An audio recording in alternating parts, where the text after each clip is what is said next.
بسم اللہ الرحمن الرحیم۔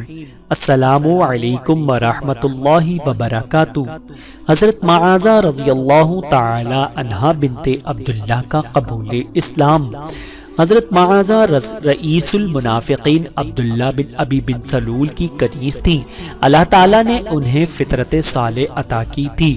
حضور مدینہ منورہ تشریف لائے تو وہ شرف اسلام سے بہرور ہو گئی اور حضور کی بیعت کی سعادت بھی حاصل کی۔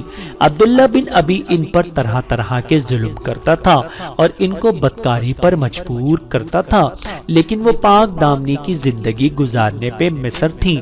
بالآخر قرآن مجید کی یہ آیت نازل ہوئی جس کا ترجمہ یہ ہے، اور اپنی لونڈیوں کو جو پاک دامن رہنا چاہتی ہیں دنیا کے عارضی فائدے کے لیے حرام کاری پر مجبور نہ کرو۔